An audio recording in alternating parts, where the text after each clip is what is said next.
Ethiopia, that name, Haile Selassie, among the Rastafari.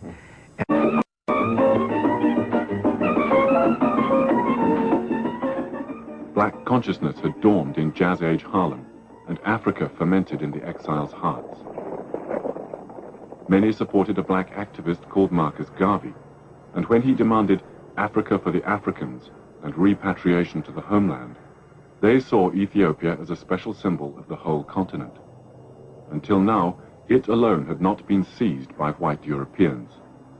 Such people volunteered to fight for Haile Selassie, although only a handful managed to go, or they organized to send relief. Black Americans rallied towards the cause, and black Jamaicans likewise. And so the organization was formed in New York, 151 Lennox Avenue, New York, and as Ethiopian World Federation Incorporated.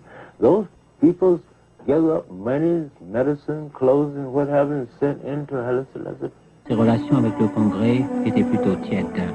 Sa fraternité avec les Noirs était beaucoup trop sincère pour ne pas lui valoir des commentaires agacés.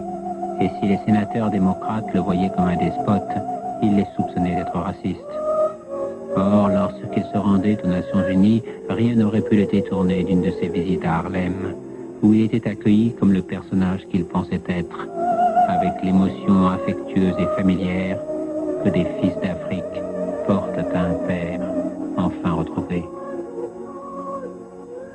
Of us who were nationalistic in thought always looked to a scripture in the Bible that said that Ethiopia one day would stretch forth its hands. And as black people who never thought that we had a stake in the scriptures, but when we found Ethiopia, we found Africa, we found ourselves.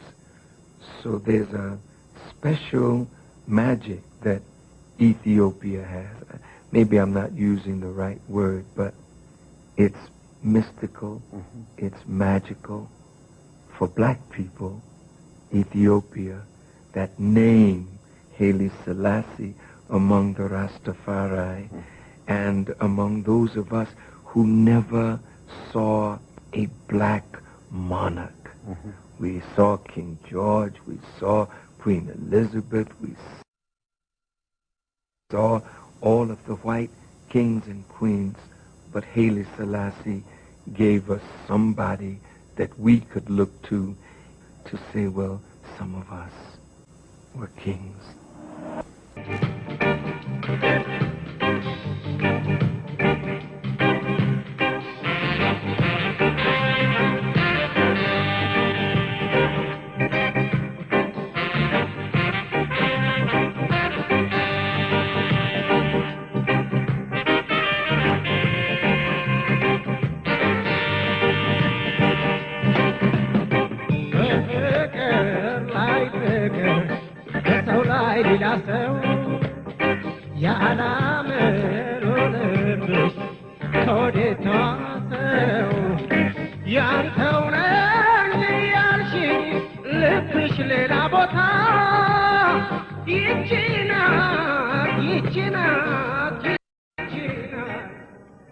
Or he had been arrested and removed from the palace by army conspirators, led by a colonel called Mengistu Haile Mariam. And two incidents, my people, is beyond coincidence. Anything more than two incidences, my people, is beyond coincidence. So there's many things that people may say, this is just a coincidence. But we find these instances to be more than two. And a coincidence means two incidences.